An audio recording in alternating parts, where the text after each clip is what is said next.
Hello everybody out there watching on YouTube, and welcome to race number 31 of Season 5 of the NNSCRA Marvel Studios Cup Series, which is also the 5th race in the chase.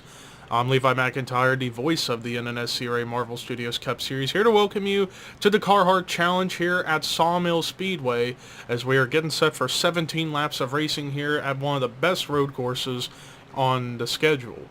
But before we take a look at the starting lineup, we've got to take a look at how the chase points look coming into the race today. So after last week at Las Vegas, Paul Minnick still leads the points, but by 22 points over Chris Dollarton, 24 over Jake Rogers, 41 over Dylan Jacobs, 57 over both Benjamin Miles and James McLeod, 68 over Kyle Matthews, 73 over Joshua Collard, 78 over Alex Strayton, and 82 over Carson Gums. So after this race, halfway through with the chase, and then as far as where we're going for our final 5 races, depending on race quality and testing, next time we head to Oswego, then to Texas, then the Denver Roval, then back to California, and of course our finale at Kansas.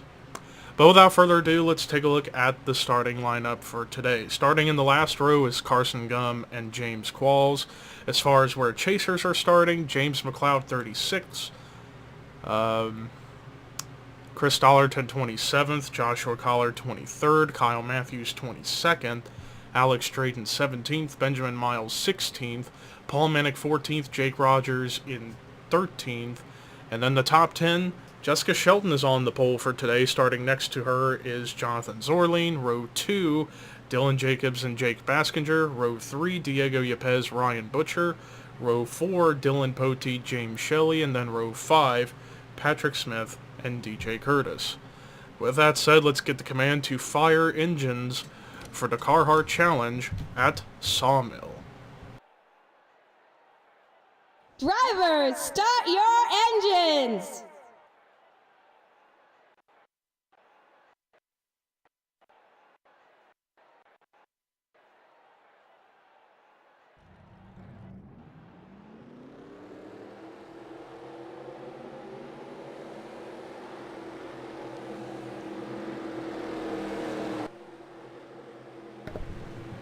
All 40 drivers on the racetrack for their half a pace lap around here. Of course, this race here at Sawmill is going to be even more interesting, considering we are going to see potential pit stops in this race, and things can get really interesting as a result. As we're getting ready to come through to the front stretch, pace car is getting ready to pull in the pit road, so you all know what time it is. It is time to boogity boogity boogity go racing.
Jonathan Zorline pulled off an excellent pass in this corner to take the lead from Jessica Shelton before the lap was finished.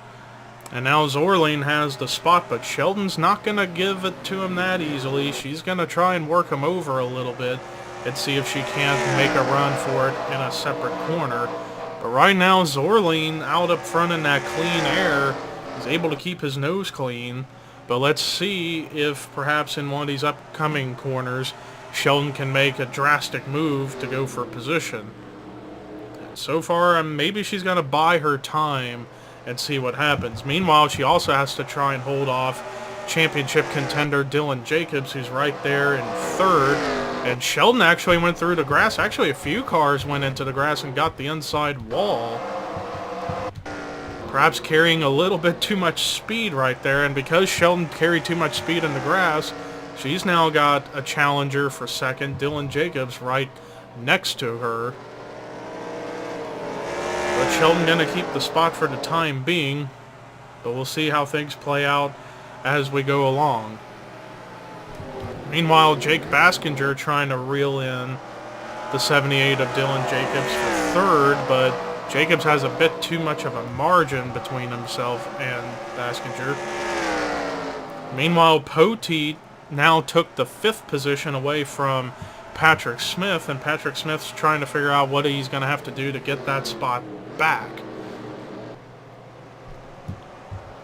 Meanwhile, Diego Yepes, he was one of those cars that got the inside wall here, right here, as it looks like he almost got it again. Right there, some cars just overdrive that corner, and that's what happens. Meanwhile, side by side for the battle in 5th between Poteet and Smith beat Poteet at the line for the position. Can he clear him, though? That's the question, and he does, and now he's actually got to run to Jake Baskinger. Meanwhile, up here at the front, Zorleen still leads, but he ain't out to a huge lead over anyone. Only a little over half a second over Sheldon, and then Dylan Jacobs just closing in on her a little bit.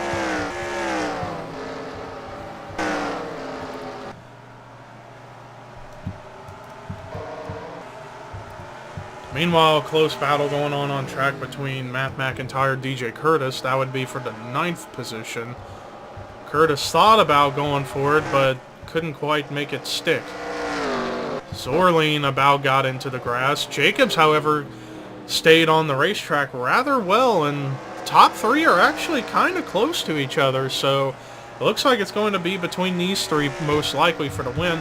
Although I see a car on pit road. At least I thought I did.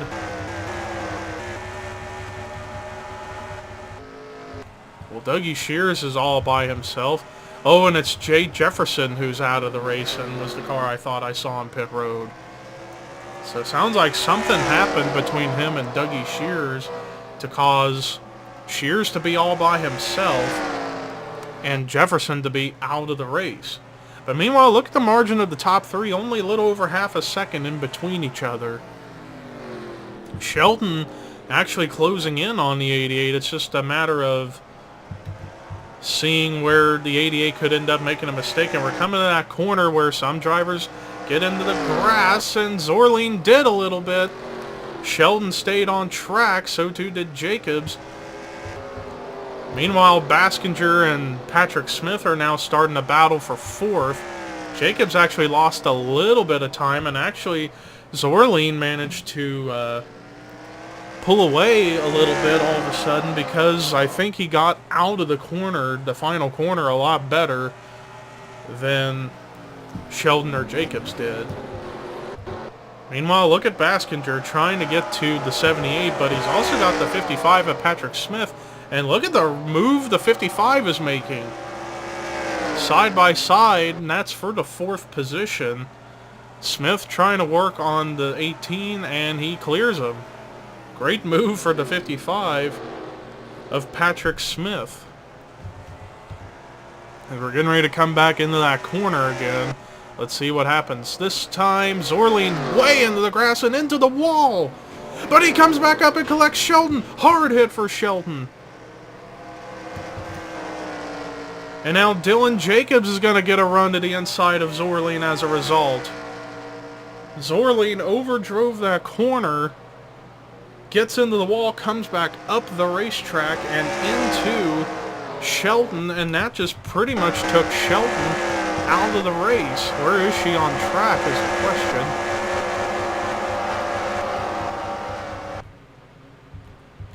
She's on pit road and got even more damage after the fact, so... Oh, and Sakuli on pit road, so maybe even Lamas, unless Lamas was the first to come into pit road. But yeah, tough break for Sheldon, who's looking to go for her second win of the season, I think. Yes, it would have been her second win. She's the Daytona 500 winner as well. Zorline into the grass again. And Jacobs with a huge move on the outside, but Zorline with that advantage on the inside. Still has the lead, but Jacobs still side by side. They're going to be at a dead heat going into turn 1. And Jacobs actually takes the position. So new leader, Dylan Jacobs. And look at Patrick Smith. He's been steadily working his way up. And now he's trying to take second away from Jonathan Zorline, in which Zorline has quite a bit of damage on the driver's side after that contact and that incident with Shelton. And now he's just fallen back to third and might even fall back to fourth, as here comes Poteet with a run. But how big will this be for Dylan Jacobs to get his second win of the season and also to gain an advantage in the chase, as he went into the grass a little bit, but still keeping his car stable and keeps the lead. 9 laps to go here at Sawmill. Still a long way to go, and you gotta wonder about pit stops. When our drivers coming in, it looks like half the field or so, maybe less than half, have decided to come into pit road this time. Interesting pit strategy for some drivers.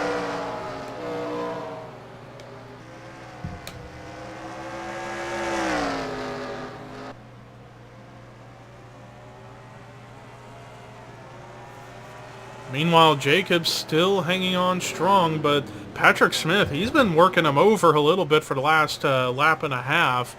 You gotta wonder if maybe Patrick Smith is the big dark horse of this race, if he's going to be able to make a move for the race lead. But let's see if they're coming in the pit road this time. And they are. Anybody staying out is the question.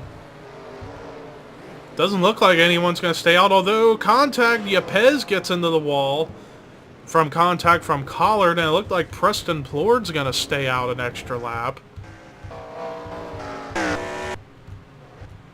Indeed he does.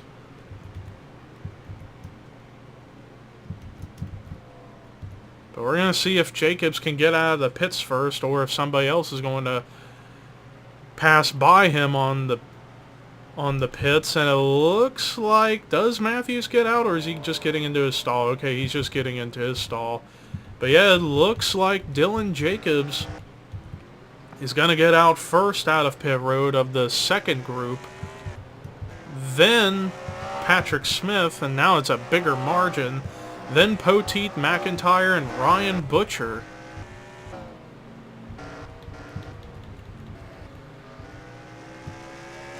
Though I'm not entirely sure if the 78 is going to stay in the lead or not once they go by Preston Plord, who's the last one to come into pit road, and there he is coming in now.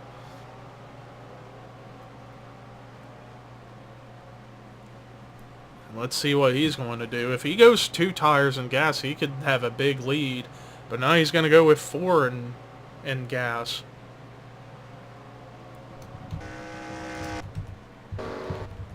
Oh, we got an engine failure on the part of the 17 of Dylan Thoreau, and I think he got into it with somebody, maybe Dougie Shears. I don't know. There's going to be a lot of field shakeup as a result of everything. But yeah, Dylan Jacobs has the lead back. And actually now has a huge lead now over Patrick Smith. So let's take a look and see how the field runs currently here at Sawmill. Dylan Jacobs is your race leader. Second, Patrick Smith. Third is Dylan Poteet. Fourth, Matt McIntyre. Fifth, Ryan Butcher. Sixth is now Trent Dunham. Seventh, Seth Cole. Eighth, DJ Curtis. Ninth, Colin Phillips. 10th, Paul Minnick. 11th, Jake Rogers. 12th is James Shelley. 13th, Joshua Collard. 14th is Raphael Leduc. 15th, Preston Plord. 16th, Chris Dollarton. 17th, Benjamin Miles. 18th, Tim Fiegel. 19th, Ethan Hoffman. 20th, Cullen Francis. 21st, Jake Baskinger. 22nd, Anthony McCrory. 23rd, Alex Drayton. 24th, Zachary Fitzwater. 25th, Kyle Matthews. 26th is now Emmanuel Hartnett. 27th, Sean Galligan. 28th, Dylan Young. 29th, James McLeod. 30th, Carson Gum. 31st, between James Qualls and Jonathan Zorline. 33rd, Charles Sanford. 34th, maybe Cody Lamas, as I don't see Dougie Shears anywhere on the racetrack. Okay, he's back on pit road. And then the bottom 5 who are not going to get points now as of what has all happened on track are Dylan Thoreau, Diego Yepes, Jessica Shelton, Joshua Sekuli, and Jay Jefferson. Meanwhile, Cody Lamas, right now the last car on the lead lap. He's got the leader right behind him, Dylan Jacobs. Dougie Shears back out on the racetrack. And now Lamas goes a lap down as a result. Meanwhile, the lead that Dylan Jacobs has is a little over 1.3 seconds over Patrick Smith.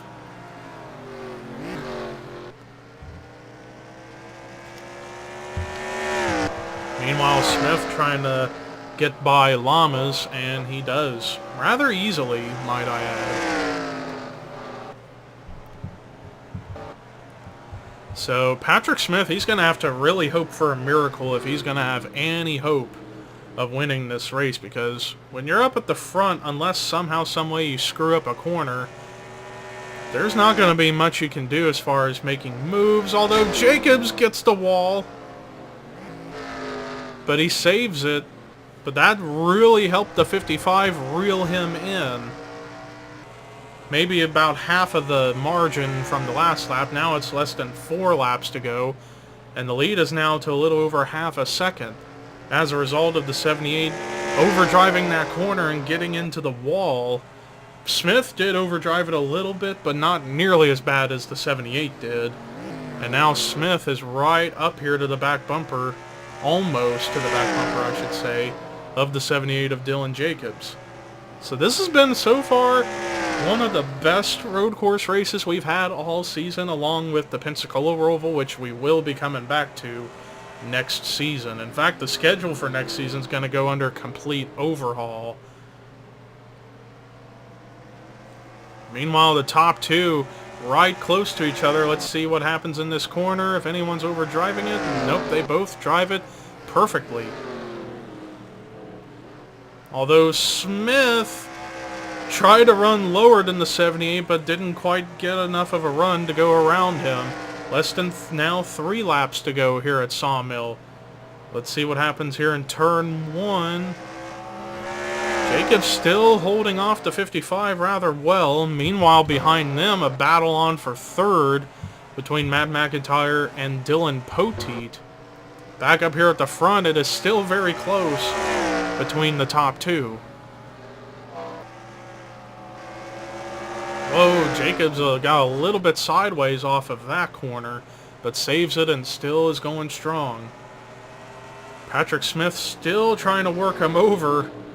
But actually, Smith kind of overdrove that corner a little bit and had to go a little higher on the racetrack than usual, as Jacobs drove through that corner swimmingly.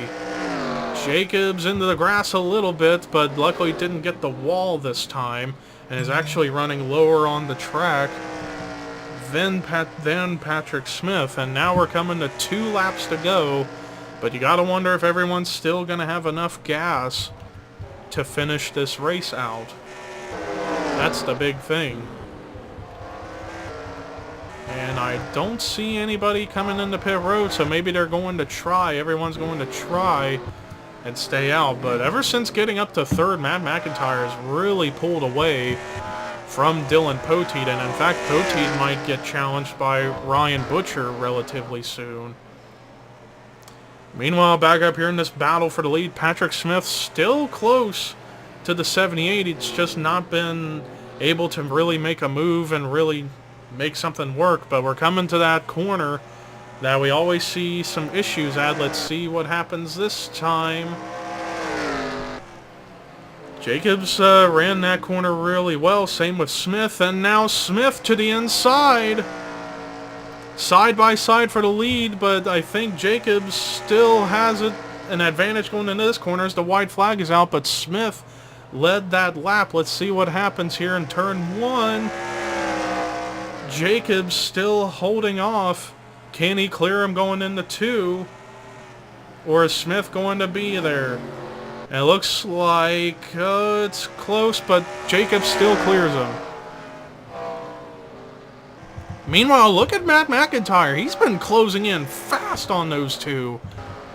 He actually about cut that lead down in less than half, but it's too bad there's not enough time for him to get up here and challenge for the win, unless by some miracle these two up here screw up and the 32 goes right on by. And we're coming to that corner again, see how it works. They all drive it perfectly. Matt McIntyre screwed it up a little bit, but it looks like it's going to be all Dylan Jacobs coming out of the final corner. Checkered flag waving, second win of the season and a big points boost. Dylan Jacobs wins the Carhartt Challenge at Sawmill. Great racing at the end between him and Patrick Smith. Had a lead change on the white flag before coming to finish the race, but Dylan Jacobs managed by some miracle to hold off a charging Patrick Smith to win here at Sawmill. That's definitely going to boost him high in the point standings. Maybe up to second in points. It depends on everything else. But let's take a look at the rest of the results. Patrick Smith was so close to winning here at Sawmill, but still a fairly strong run in the second spot. How about Matt McIntyre? Maybe we had a lap more or two. He could have had a shot at it because he was closing in fast on those top two. Dylan Potee with a strong run in fourth, and then the highest finishing rookie, Ryan Butcher, in fifth. Trent Dunham follows up that great win at Vegas with a solid top 10 run in the sixth position. Seth Cole, strong run in seventh. Great run in eighth for DJ Curtis. Ninth for Colin Phillips, and then the points leader, who's more likely going to stay the points leader, Paul Minnick, finishing out in 10th. Rest of the top 20, top 30, and then the rest of the field, and of course the bottom 5 was Dylan Thoreau, Diego Yepes, Jessica Sheldon, Joshua Sekuli, and Jay Jefferson. But that does it for our coverage here today at Sawmill Speedway. Thank you guys for watching. Next week, we head back to an old favorite, Oswego Speedway, for the Napa Auto Parts Challenge Part 2. But until then, here are your results, rookie points and regular points heading into Oswego. And this is Levi McIntyre signing off.